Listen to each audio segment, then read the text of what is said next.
De música, que está muy bien para calmar ánimos y cositas.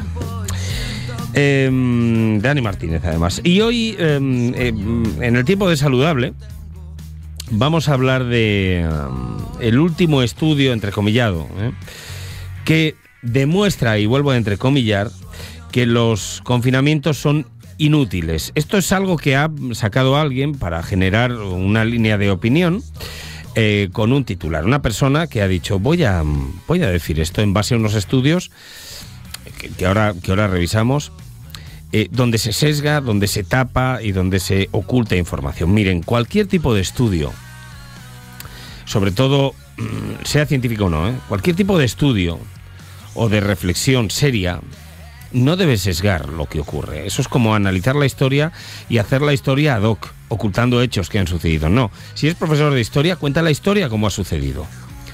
Omite la opinión, cuenta los hechos como han sucedido. Pues aquí pasa lo mismo. No hay que omitir la opinión de las cosas y decir las cosas como son. Y miren, yo después de haber hecho un programa en el que Elías Fernando Rodríguez Ferri, catedrático experto además en microbiología, sanidad animal, o Luciano, el presidente de Colegios de Veterinarios de León, que te habla y te dice cómo hacen diferentes círculos para evitar que el virus se propague, y esos círculos tienen que ver con la movilidad, ¿verdad? O después de escuchar a Stanislao Nistal, que sabe de virus mucho, es virólogo de la CEU San Pablo, decirte que efectivamente la contención es una de las medidas efectivas para controlar la difusión de un virus, que aunque sea difícil, es verdad que tiene su impacto.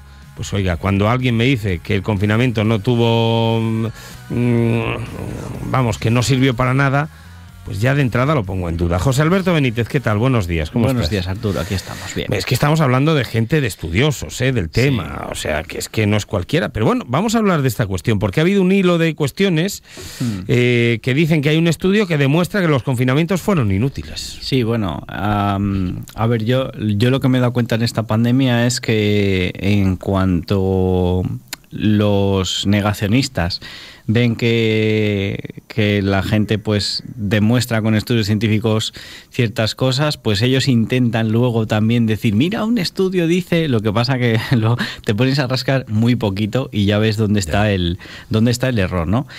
Bueno, en primer lugar quería comentar una cosa que vi antes de ayer, y es que, bueno, Alfredo Corel, que es inmunólogo catedrático de inmunología de la Universidad de Valladolid, que lleva con la pandemia pues divulgando, a mi parecer, desde un punto de vista completamente científico, sí, fuera, o sea, no contagiándose de ningún tinte político, de interés económico, etcétera. De hecho, en uno de los programas en los que hablamos sobre que ahora las vacunas ya decían que si te habías contagiado, que en vez de un mes, que tenían que esperar 6 meses para ponerte lo que si no tenía sentido, pues este hombre fue uno de los primeros que empezó a decir eso, ¿no? Y simplemente quería recalcar, porque es que me he acordado ahora, y bueno, como también está relacionado con el COVID y tal, y con esto que estamos diciendo de la ciencia y demás, resulta que el otro día hubo una persona que luego se ha disculpado, ¿vale? Que no sé si sabes que Alfredo Corel hace mucho la divulgación con muñequitos de Star Wars, aparece el escudo de Capitán América en donde él se encuentra, en el despacho en el que se encuentra cuando sale por la tele que está conectado online y demás. Bueno, pues vino a decir esta persona que un catedrático de inmunología que tenía un escudo de Capitán América ahí detrás, que cuidado, que igual no era tan bueno, ¿sabes? O sea, y me resultó curioso, ¿no? Porque cuando leí el tuit digo, o sea, que uno tiene que ser aburrido, no tener vida, no ser persona para ser un buen científico. Sí, más o menos es lo que acabé sacando en claro. Luego, repito, este hombre, que no recuerdo el nombre, se disculpó. Mejor. Pero que jolín, que es que no tendría ni que existir ese tuit. Y me resultó bastante curioso. Entonces, bueno, acorde con todo esto, de lo que vamos a hablar hoy, hay un estudio que era...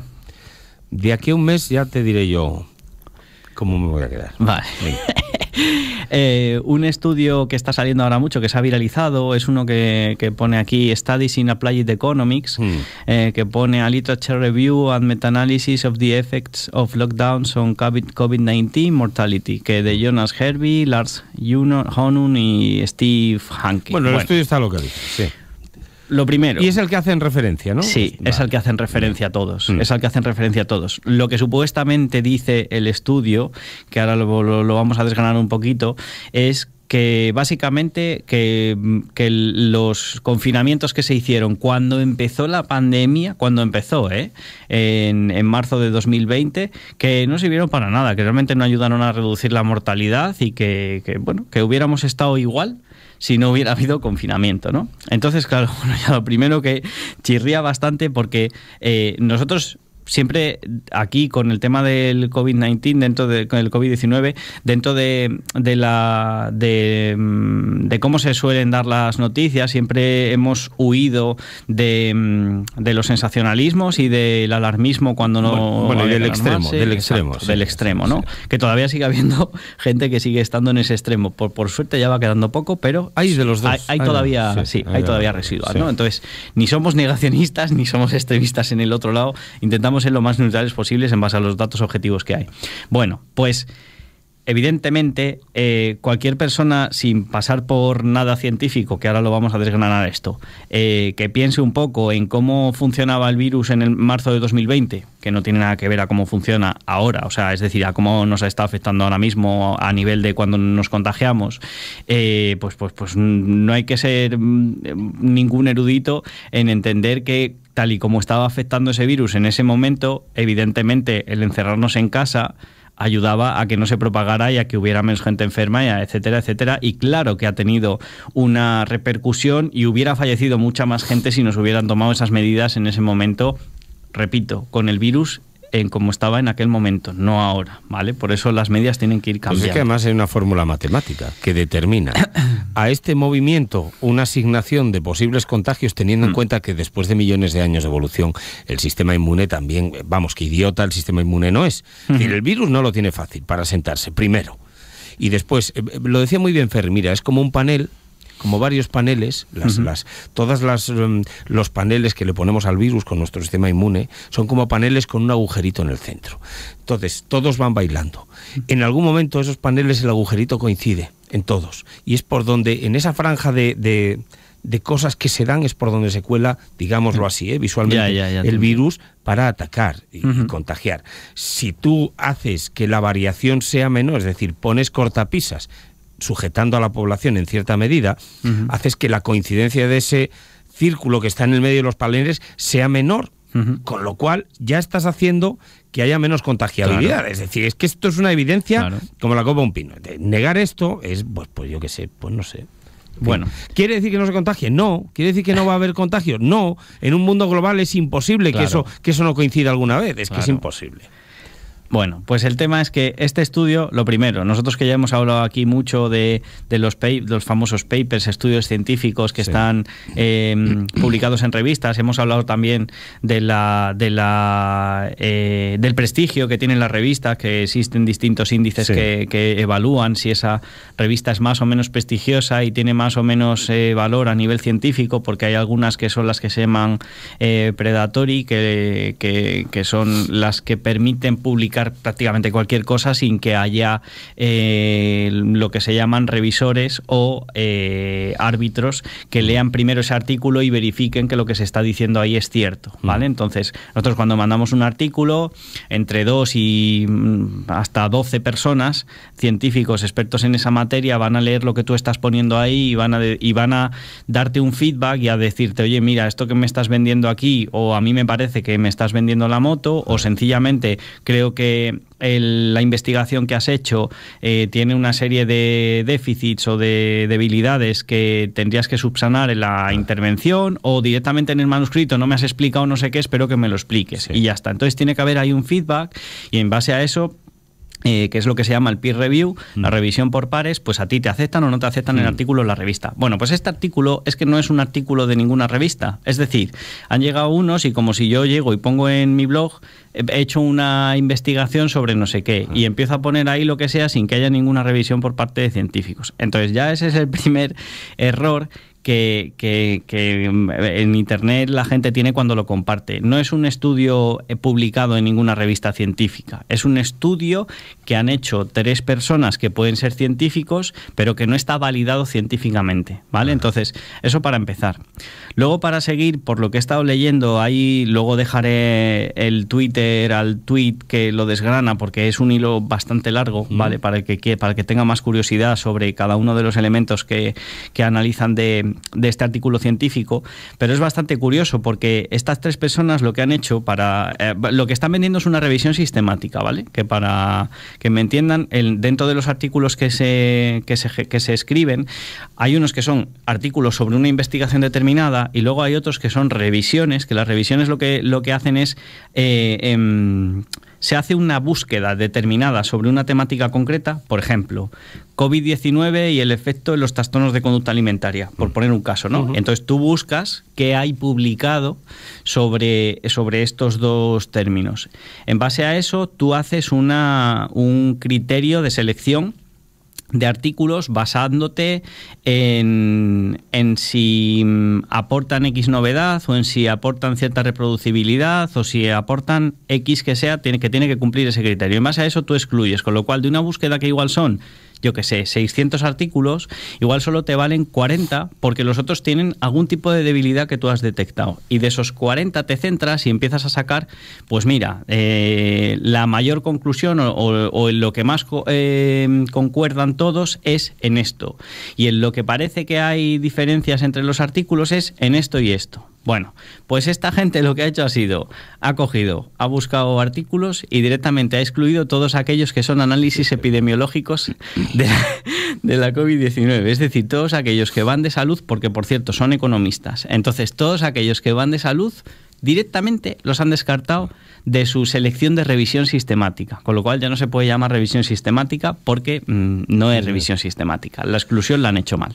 Luego, han cogido y dentro de los artículos que a ellos les interesaba analizar, que eran todos de economía, realmente los artículos no pertenecen a revistas que están indexadas y que tienen un factor de impacto determinado y bla, bla, bla, lo que hemos dicho aquí siempre del prestigio de las revistas, y aparte en los que podía tener cierto sentido porque el artículo sí que estaba publicado en revistas que eran válidas, resulta que han llegado, han leído el artículo y como hablamos aquí en uno de los programas, cogieron y utilizaron la estadística como les dio la gana. Es decir, bueno, pues cogieron y unos resultados tal como venían en un artículo, les dieron la vuelta y dijeron, pues si aquí los autores... Pero fíjate, si es que no hay ni que darle la vuelta, solo te tienes que limitar a centrarte en uno de los aspectos de ese artículo que no sesga la información y que diga, en tal área, imagínate, en tal área del país se dieron estos índices de contagiabilidad, aun con las medidas. Siempre habrá alguna que se excluya. Es que siempre hay excepciones en cualquier tipo de estudios que tienen que formar parte del estudio. Yo solo me quedo con la excepción. Así hago mención en un estudio serio, pero con la excepción nada más. Exacto. Oye, chico, no tengas jeta. Exacto. No engañes. Pues eso es lo que han hecho, estos 3 economistas con su artículo, que obviamente lo han sacado así porque les interesaba crear este bulo y este revuelo y lo están consiguiendo. Lo que pasa que luego cuando llega alguien, pues que en este caso, bueno, pues uno de los científicos le ha dado por llegar y decir, bueno, a ver, pues vamos a ver exactamente qué me estás diciendo aquí y demás, y entonces se ha puesto a desgranar el artículo entero y básicamente la tira por tierra todo. Pero no solo eso, sino que autores que están mencionados en ese artículo, que estos que te estoy diciendo, en los que estos autores han interpretado lo que les ha dado la gana y han puesto, estos autores han dicho en su artículo que no sé qué, esos autores se han quejado y han dicho, oye, a mí no me metas en este jaleo que estás montando tú, que esto que estás diciendo aquí es mentira. Nosotros en nuestro estudio para nada decimos esto. De hecho, decimos lo contrario. Claro, sí. Bueno, entonces, pues bueno, simplemente quería dejar, aunque luego, ya digo, en internet dejaré toda la información. ¿Quiere decir que ahora tenga sentido el confinamiento? No. Que tuvo efecto, seguro. Exacto. ¿Cuánto? Lo tendremos que determinar a futuro. Exacto. Pasarán más cosas, pero aprendamos de esto. Y esta semana pasada, además, lo hablaba con unos compañeros, tan solo, o sea, una de las cosas que más daño nos hizo del virus en la versión primera era precisamente el tiempo de incubación que tenía. Porque eso era lo que nos provocaba al final que no pudiéramos controlar absolutamente nada. Porque yo me paro a pensarlo ahora y el tiempo de incubación ahora pues es como el de prácticamente casi cualquier otro tipo de virus de rollo resfriado, gripe, etcétera, que en 24 o 48 horas ya tienes algún síntoma. Entonces, claro, no es igual que en 24 o 48 horas desarrolles un síntoma de un contagio a que entre 10 y 15 días... Que era lo habitual. De hecho, claro, fíjate, en las curvas, faena, que por eso está estudiado ahora, las curvas de pandemia venían cuando dejabas a la población libre y a los 15 días comenzabas a ver los inicios del efecto que después perduraba con el acumulado. Sí. Entonces tú pones todo eso... Bueno, ahora con los datos que hay, espero que haya un estudio bueno, relevante, seguro, que nos hable de todo esto. Seguro que lo habrá. Y luego otra cosa también es, incluso con los virus, yo espero que la población aprenda algo de todo esto. Y los que han pasado el coronavirus y se han estado haciendo, la última, y se han estado haciendo test, algunos habrán visto que inician síntomas. El test le sale negativo porque todavía no contagian. No es porque el test falle, es porque todavía no contagian. A los 2 o 3 días de estar con síntomas ya les aparece el positivo. Ya empiezan a contagiar. Y luego se les van los síntomas porque ya acaban y siguen contagiando. Esto no solo pasa en el coronavirus. Por eso hay que tener, simplemente mucho cuidado, mucha responsabilidad social de que si uno pasa una gripe y ya se siente bien, o un resfriado y ya se siente bien, pues simplemente que tenga cuidado. No hace falta que se confine en casa, pero que tenga cuidado en las relaciones sociales y que obviamente pues intente no seguir expandiendo el virus, llámese como se llame. Y sobre todo, aquellos que tengan virus que son sobre todo gastrointestinales, que sepan que esos son súper altamente contagiables y además se pasa mal. Entonces, ahora que no hay rotavirus de esos que te dejan baldado, diarreas y vómitos. Exacto. Bueno. Entonces, bueno, pues eso, que a ver si nos hemos concienciado. Muy bien. Como el tema de vacunas, que sin duda han sido buenas, pero de ahí a que tengamos que vacunarnos por los siglos de los siglos... Pongo un ejemplo muy rápido. Escuchaba un vídeo ayer en el que decía uno: yo no me voy a vacunar nunca de fiebre amarilla porque aquí no tiene sentido que me vacune de fiebre amarilla. Que me voy a China, entonces sí que me vacunaré. Entonces las vacunas sí, pero cuando haga falta. Claro, efectivamente. Pasa con la rabia. Ojo, Melilla, la rabia 100% de mortalidad, virus de la rabia. O sea, si te entra y no estás vacunado, te mueres. Esto es así. ¿Por qué no se vacuna a todo el mundo de la rabia? Porque se vacuna a los animales aquí en este país. Pero hay en Melilla ya me parece que 2 muertos por rabia, porque debe haber un brote. Es muy difícil de contagiar precisamente por su mortalidad, pero bueno, ahí sí, cuando me muerde un gato o un perro en el extranjero, estoy en un país con poca seguridad, automáticamente, pero yo aquí en León, vacunarme contra la rabia, pues no tiene sentido ninguno de momento, ¿no? Y es mortal 100%. Sí. Te entra y no estás vacunado, no hay manera. O sea, es así. Bueno, pues las cosas son como son. Es decir, y así se las hemos contado. José Alberto, como siempre, muchísimas gracias y nos vemos... ¿Cuándo nos vemos? La semana que viene. La semana que viene, sí. Venga, gracias. Gracias. Es saludable, javefitness.com. Y a todos